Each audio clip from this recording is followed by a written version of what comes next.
Hello बच्चों, बहुत बहुत स्वागत है सभी का मेरे यूट्यूब चैनल पर।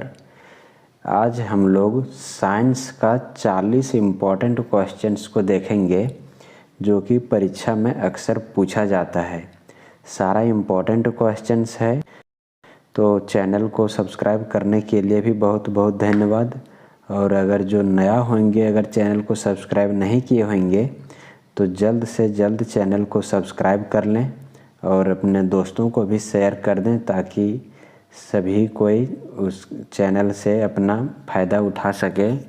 सारा इम्पोर्टेंट क्वेश्चंस देख करके एग्ज़ाम में वो सही से सॉल्व करके आ सके और अच्छा नंबर ला सके। एग्ज़ाम अब मात्र 2 दिन बचा हुआ है, तो तैयारी अच्छे से कर लेनी है। और इसी क्रम में आज हम लोग इम्पोर्टेंट क्वेश्चंस का सेट देखेंगे साइंस का। तो समय चूँकि बहुत कम है तो ज़्यादा समय बर्बाद नहीं करेंगे और शुरू करते हैं आज का इस सेट को हम लोग। तो सबसे पहला क्वेश्चन दिया हुआ है कि निम्न में किन राशियों का एसआई मात्रक समान होता है? चाल और वेग, त्वरण और विस्थापन, बल और संवेग, इनमें से कोई नहीं।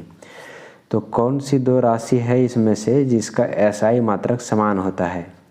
तो यहाँ पे इसका ऑप्शन जो दिया हुआ है उसमें फर्स्ट ऑप्शन हो जाएगा सही, चाल और वेग। चाल और वेग का एसआई मात्रक दोनों का होता है मीटर प्रति सेकेंड, तो इसका हो जाएगा ऑप्शन ये सही।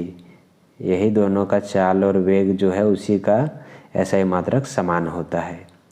नेक्स्ट क्वेश्चन है दिया हुआ कि निश्चित दिशा में वस्तु द्वारा तय की गई दूरी, अगर निश्चित दिशा दिया हुआ और तो वस्तु के द्वारा तय की गई दूरी को क्या कहेंगे? चाल, वेग, विस्थापन या त्वरण। जब निश्चित दिशा दे दिया है तो वस्तु द्वारा तय की गई दूरी को इसको विस्थापन बोलते हैं, तो इसका ऑप्शन सी सही हो जाएगा। आगे है वेग का एसआई मात्रक है। वेग का एसआई मात्रक क्या होगा? मीटर प्रति सेकंड स्क्वायर, किलोमीटर प्रति आवर, किलोमीटर प्रति सेकंड, मीटर प्रति सेकंड। तो वेग का एसआई मात्रक होता है मीटर प्रति सेकंड, तो हो जाएगा ऑप्शन डी सही हो जाएगा। आगे क्वेश्चन में है स्वचालित वाहनों में एक यंत्र लगा होता है जो उनके द्वारा तय की गई दूरी को प्रदर्शित करता है।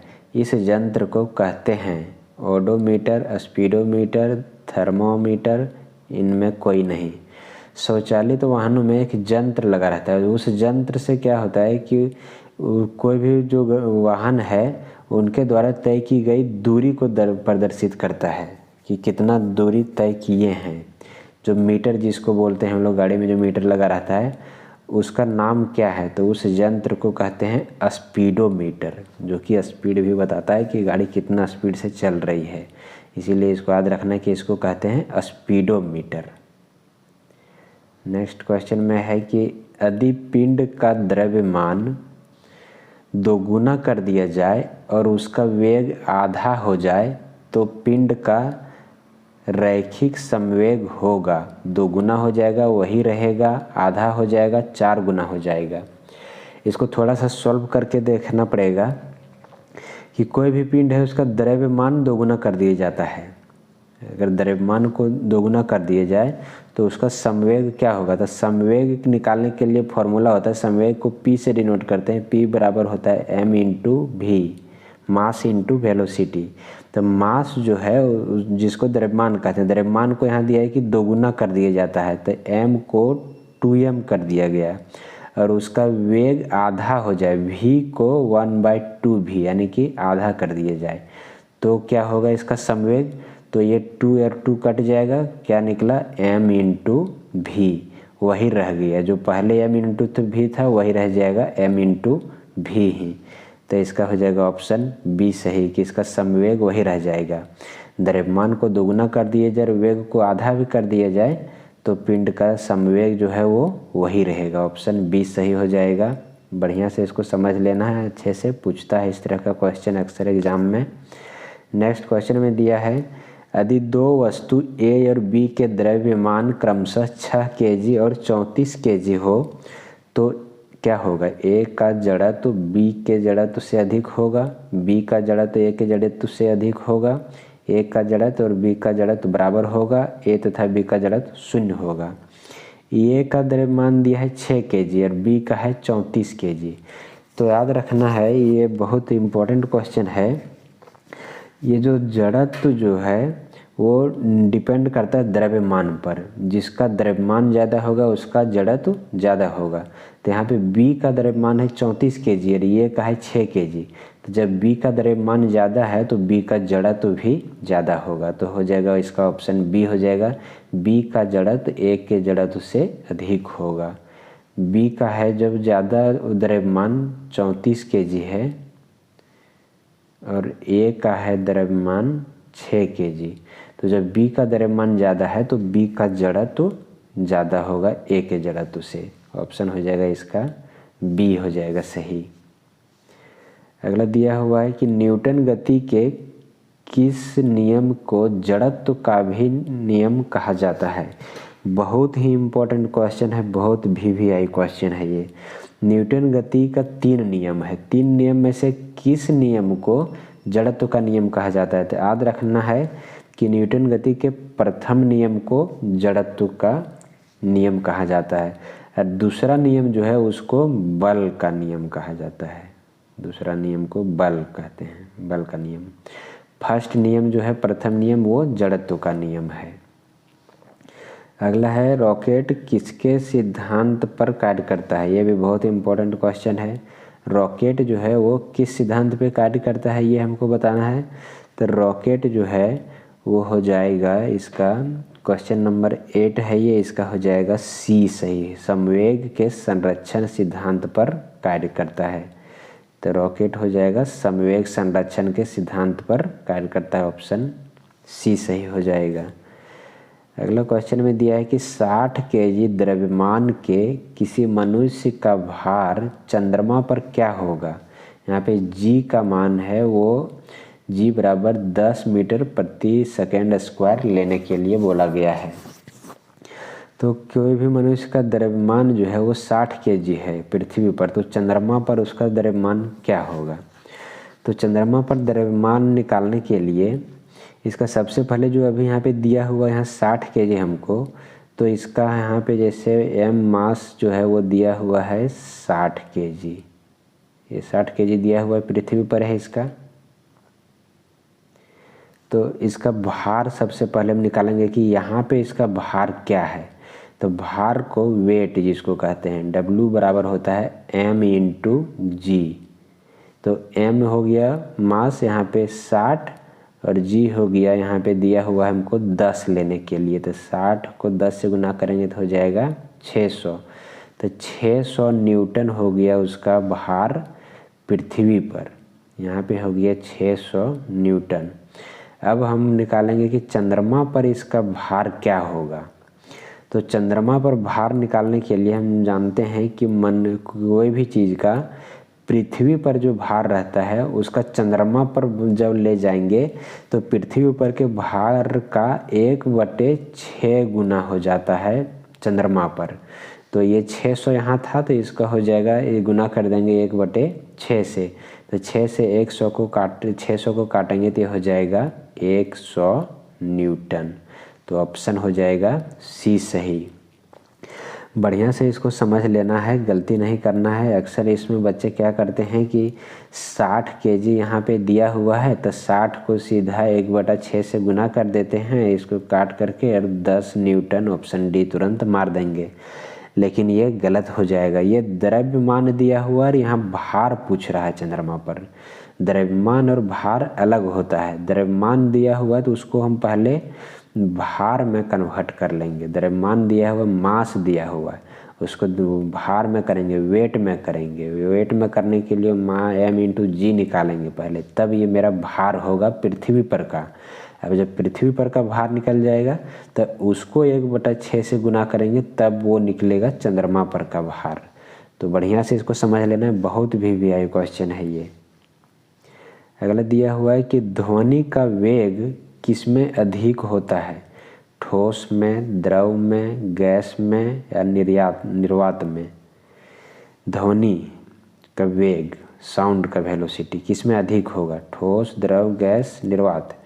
तो याद रखना है इसको कि जैसे रेल जब आती है तो रेलवे लाइन में कान में लगा के सुनने से बोला जाता है कि बहुत दूर में रहती है गाड़ी, उसी समय ही आवाज़ सुनाई देने लगेगा। तो इसको उससे रिलेट करके याद रखना है कि ध्वनि का वेग जो है वो सबसे अधिक होता है ठोस में। अगला क्वेश्चन दिया है कि ध्वनि किस माध्यम से गमन करती है? ठोस, तरल, गैस, उपरोक्त सभी। ध्वनि कौन सा माध्यम में गमन करता है? तो इसका ऑप्शन हो जाएगा उपरोक्त सभी। सभी माध्यम में ध्वनि गमन करता है, ठोस में भी, तरल में भी, गैस में भी। ये लेकिन माध्यम में इसका स्पीड कम बेसी होता है, जैसे सबसे ज़्यादा ये ठोस में होता है, लेकिन गमन तो सभी माध्यम में करती है ना। तो इसका ऑप्शन हो जाएगा डी सही हो जाएगा। आगे दिया हुआ वायु में ध्वनि तरंगें निम्न में से किसका उदाहरण है? वायु में जो ध्वनि तरंग है वो किसका उदाहरण? अनुदैर्ध्य तरंग की, अनुप्रस्थ तरंग की, विद्युत चुंबकीय तरंग की? कोई विकल्प नहीं। इसका एक ट्रिक हम बता देते हैं, उस ट्रिक से याद रखना है, बहुत ही इंपॉर्टेंट क्वेश्चन है ये। कंपटीशन में भी पूछा जाता है अक्सर इस तरह का क्वेश्चन कि वायु में ध्वनि तरंग किस प्रकार का है, पूछता है प्रकाश तरंग किस प्रकार का है।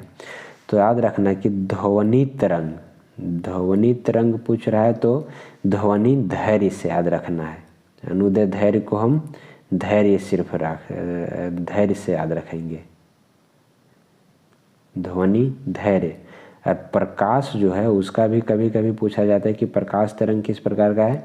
तो प्रकाश जो है वो होता है परस्थ। प्रकाश को याद रखना है परस्थ। प्रकाश परस्थ, ध्वनि धैर्य। तो पूछ रहा है यहाँ पे कि वायु में ध्वनि तरंगे निम्न में से किसका उदाहरण है? तो ध्वनि हो जाएगा अनुदय धैर्य तरंग का।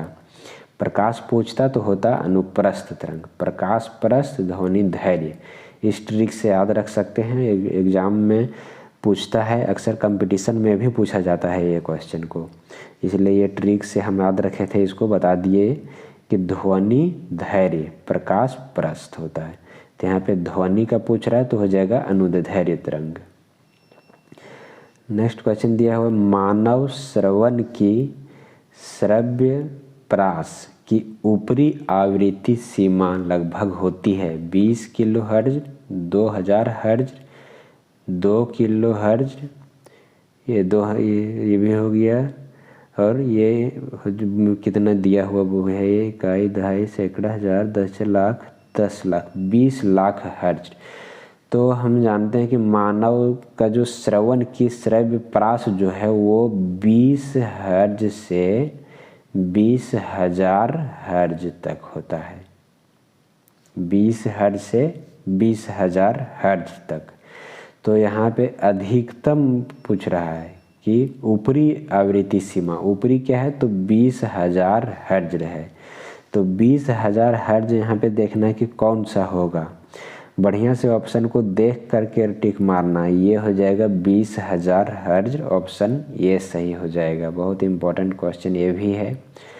दो विभिन्न पदार्थों के कणों का स्वतः मिलना क्या कहलाता है? दो अलग अलग तरह का पदार्थ है, वो स्वतः अगर मिल जाता है आपस में तो उसको क्या कहेंगे? वो कहलाएगा परासरण। ऑप्शन ये सही हो जाएगा, परासरण। अगला क्वेश्चन दिया कि बर्फ का गलनांक कितना होता है? बर्फ का गलनांक कितना होता है ये बताना है। पहला है -4 degree Celsius, 1 degree Celsius, 273.16 kelvin, 273.16 degree Celsius.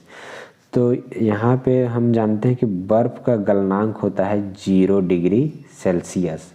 अब 0 डिग्री सेल्सियस यहाँ पे कहीं नहीं है, तो यहाँ थोड़ा सा दिमाग लगाना पड़ेगा कि अब कौन सा ऑप्शन होगा।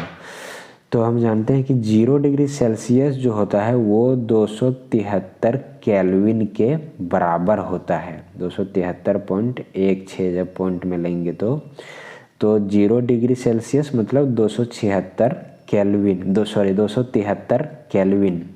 तो यहाँ पे जब डिग्री सेल्सियस में जो दिया है वो है एक -4 और एक है 1, तो ये तो बर्फ़ का गलनांक होगा नहीं। तो अब केल्विन वाला में देखेंगे, डिग्री सेल्सियस में एक और दिया है 273 डिग्री सेल्सियस, तो ये नहीं होता है, 0 डिग्री सेल्सियस होता है। तो जब डिग्री सेल्सियस वाला कोई नहीं मिल रहा है तो अब केल्विन में हम चेक करेंगे। तो केल्विन में है 273.16 केल्विन, तो बर्फ़ का गलनांक हो जाएगा 273.16 केल्विन। ऑप्शन सी सही हो जाएगा। ये भी थोड़ा सा घुमा करके दे दिया है क्वेश्चन, याद रखना है उसको। अगला दिया हुआ है यहाँ पे कि निम्नलिखित में किसे सबसे अधिक संपीड़ित किया जा सकता है। संपीड़ित मतलब दबाया जा सकता है, किसको अधिक, सबसे ज़्यादा किसे दबाया जा सकता है? नमक को, तेल को, हाइड्रोजन गैस को, जल को। तो हम जानते हैं कि कोई भी ठोस जो रहता है उसका अणु आपस में काफ़ी घना रहता है, पूरा सटा हुआ रहता है। द्रव का अणु जो है वो ठोस के अपेक्षा थोड़ा सा दूर दूर में रहता है, और गैस का जो अणु रहता है वो बहुत दूर दूर में रहता है। तो जब सब जो ज़्यादा दूर दूर में है उसी को ही ज़्यादा दबाया जा सकता है, संपीड़ित किया जा सकता है। तो हो जाएगा यहाँ पे गैस को हम ज़्यादा संपीड़ित कर सकते हैं, तो इसका हो जाएगा हाइड्रोजन गैस। बाकी ये तो हो गया, नमक ठोस हो गया, ये द्रव हो गया, ये भी द्रव हो गया। तो सबसे ज़्यादा संपीड़ित किया जा सकता है गैस को ही। अगला क्वेश्चन है, निम्नलिखित में से कौन यौगिक का उदाहरण है? तो याद रखना है जल एक यौगिक है जो हाइड्रोजन और ऑक्सीजन से मिलके बनता है। तो यौगिक का उदाहरण हो गया जल। ऑप्शन सी सही है। पीतल किस किस धातु का मिश्रण है? बहुत इम्पोर्टेंट क्वेश्चन है ये, अक्सर कंपटीशन में भी पूछता है एक सब क्वेश्चन। पीतल किस धातु का है ये मिश्रण? ये है जिंक कॉपर, कॉपर फेरस, ये हो गया चांदी जिसको कहते हैं Ag, और ये AlAniCu निकेल और कॉपर।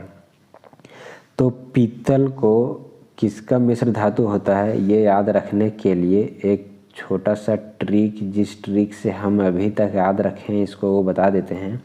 जैसे पीतल है तो इसको याद रखते हैं पिताजी से। पीतल किसका मिश्र धातु है तो इसको याद रखना है पिताजी। अब पिताजी कैसे हो गया मिश्र धातु? तो पिताजी इसमें हो गया पी से हो गया पिताजी,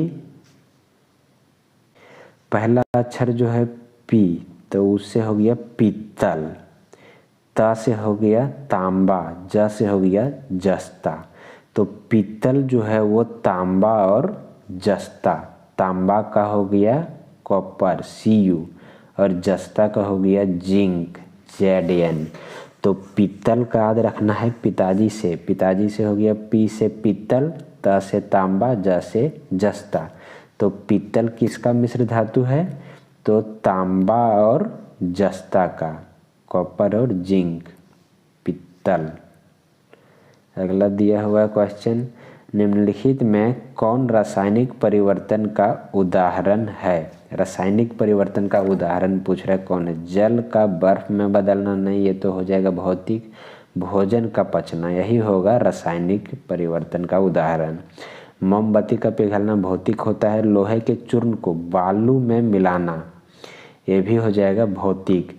लोहे में जंग लगना अगर रहता तब वो रासायनिक हो जाता, लेकिन यहाँ पे दिया है लोहे के चूर्ण को बालू में मिलाना, बालू में मिलाया जाएगा लोहे का चूर्ण को, तो ये भौतिक परिवर्तन ही होगा।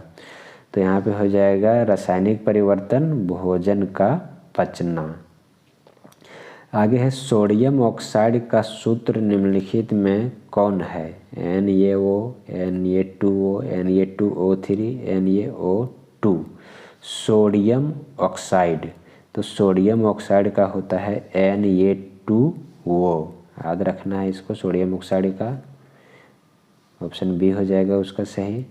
अगला क्वेश्चन दिया है कि न्यूटन गति के कौन से नियम से बल मापने का सूत्र मिलता है? इससे पहले भी बताए थे, क्वेश्चन आया हुआ था, उसमें पूछ रहा था कि जड़त्व का नियम कौन सा न्यूटन गति के किस नियम से प्राप्त होता है? तो पहला नियम था। और यहाँ पे पूछ रहा बल मापने का सूत्र कौन सा नियम से मिलता है? तो बल मापने का सूत्र दूसरा नियम से मिलता है, जो कि होता है F बराबर m into a, force equals to mass into acceleration. तब बल मापने का जो है वो न्यूटन के दूसरा नियम से सूत्र प्राप्त होता है। याद रखना है इसको, इम्पोर्टेंट क्वेश्चन है। निम्न में कौन पदार्थ है? पदार्थ यहाँ पे कौन सा है ये बताना है। प्रेम, ठंडा पेय, गंध, ठंडा, ये चारों में से पदार्थ कौन है? तो पदार्थ के लिए मैटर जो है वो हम जानते हैं कि पदार्थ उसको कहते हैं जिसमें भार होता है, वो स्थान घेरता है। तो गंध जो है वो अनुभव किया जाता है। प्रेम भी है फीलिंग वाला, ठंडा भी है फीलिंग का। ठंडा पेय, पेय जो है जिसको कोल्ड ड्रिंक कहते हैं हम लोग, तो ठंडा पेय ही हो जाएगा पदार्थ। ऑप्शन बी हो जाएगा सही। बहुत इम्पोर्टेंट क्वेश्चन है ये, VVI क्वेश्चन है। कोशिका का पावर हाउस किसे कहते हैं? माइटोकॉन्ड्रिया, लवक, गोल्जी उपकरण, राइबोसोम। VVI क्वेश्चन है ये, कंपटीशन में भी पूछा जाता है। कोशिका का पावर हाउस, माइटोकॉन्ड्रिया को कहते हैं कोशिका का पावर हाउस। एकदम बैठा लेना है इसको दिमाग में। अगला है निम्न में किसका जड़त्व कम है? जड़त्व किसका कम होगा? कार का, साइकिल का, रेलगाड़ी का, बस का। तो जड़त्व जो है वो डायरेक्टली डिपेंड करता है उसका भार पे। जिसका ज़्यादा भार होगा उसका जड़त्व भी ज़्यादा होगा। तो ये गलत यहाँ पे टिक लगा हुआ है, इस पे ध्यान नहीं देना है। जिसका यहाँ पे पूछ रहा है किसका जड़त्व कम है, तो जो हल्का होगा उसी का जड़त्व कम होगा। तो यहाँ कार, साइकिल, रेलगाड़ी, बस, इसमें से सबसे कम है, हल्का है सबसे साइकिल ही, तो साइकिल का जड़त्व कम हो जाएगा। अगला दिया है कौन सदिश राशि नहीं है? बहुत इम्पोर्टेंट क्वेश्चन है। इसमें से सदिश कौन नहीं है? विस्थापन, चाल, भार, त्वरण, सदिश कौन सा नहीं है? तो याद रखना है ये क्वेश्चन बहुत इम्पोर्टेंट है, ये भी कंपटीशन में पूछा जाता है। विस्थापन, त्वरण और भार, ये तीनों जो है वो सदिश है। चाल जो है वो होता है अदिश राशि। तो ऑप्शन बी हो जाएगा सही इसका। अगला दिया है कि पौधों में पत्तियों द्वारा भोजन का संवहन पौधे के सभी भागों में कौन ऊतक करता है? क्वेश्चन को अच्छा से समझ लेना है, ये भी बहुत इम्पोर्टेंट क्वेश्चन। सारा क्वेश्चन सिर्फ इम्पोर्टेंट वाला इस सेट में हम लाए हैं। यहाँ दिया है कि पौधों में पत्तियों के द्वारा जो भोजन बनाया जाता है उसका संवहन पौधे के सभी भागों में कौन ऊतक करता है? जैसे हम जानते हैं कि पेड़ पौधे जो है वो हरी पत्तियों से अपना खाना बनाता है, तो प्रकाश संश्लेषण की क्रिया से। तो जब पत्ती में भोजन तैयार हो जाता है तो उसको अन्य भाग में पहुंचाता कौन है उस भोजन को? ये पूछ रहा है। जाइलम, फ्लोएम, विभज्योतक, पैरेंकाइमा। तो याद रखना है कि जब यहाँ पे भोजन पूछ रहा है कि भोजन का संवहन कौन करता है, तो भोजन जो हम लोग करते हैं भोजन, उसको फूड बोलते हैं। तब फूड जो है, भोजन जो है वो याद रखना है उसको फ्लोएम द्वारा पहुंचाया जाता है पौधे के अन्य भागों में। किसके द्वारा? फ्लोएम के द्वारा। भोजन फूड हो गया और उसको फ्लोएम के द्वारा पहुंचाया जाता है। और एक रहता है जल और खनिज लवण। दूसरा क्वेश्चन पूछता है कि जल और खनिज लवण को कौन सा ऊतक द्वारा पहुंचाया जाता है? तो जल हो जाता है जाइलम द्वारा, जल जाइलम। तो इस तरह से इसको याद रखना है कि जल जाइलम द्वारा पहुंचाया जाता है, भोजन जो है जिसको फूड कहते हैं तब फूड फ्लोएम द्वारा।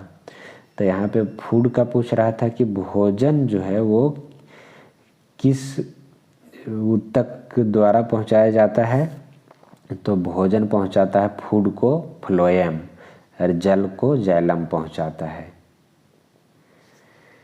नेक्स्ट क्वेश्चन में दिया है यहाँ पर, हाँ दूसरा क्वेश्चन भी तो आ ही गया यहीं पे, कि पौधों में जल एवं खनिज लवण का संवहन कौन करता है। पौधों में जल जैसे जमीन से यहाँ से जड़ से प्राप्त होता है, उसको ऊपर पहुँचाना रहता है, और भोजन जो है वो पत्ती में तैयार होता है और उसको शायद सभी भाग में पहुँचाया जाता है। तो जल और खनिज लवण जो जमीन से प्राप्त होता है मिट्टी से, उसका संवहन कौन करता है, उसको जमीन से लेकर के कौन जाता है। तो जल का हो जाएगा जाइलम। तो यहाँ ऑप्शन हो जाएगा ए सही। आगे है, किस पोषक तत्व की कमी से एनीमिया बीमारी होती है। एनीमिया अक्सर सुना जाता है, बीमारी सुनते हैं हम लोग, तो वो खून की कमी से होता है। तो वो किस तत्व का कमी के कारण होता है, वो लोहा के कमी से होता है एनीमिया बीमारी। अगला क्वेश्चन दिया है, C2H2 मोलर द्रव्यमान क्या होगा। C2H2 का मोलर द्रव्यमान क्या होगा। तो याद रखना है कि C2H2 का मोलर द्रव्यमान निकालना है हमको।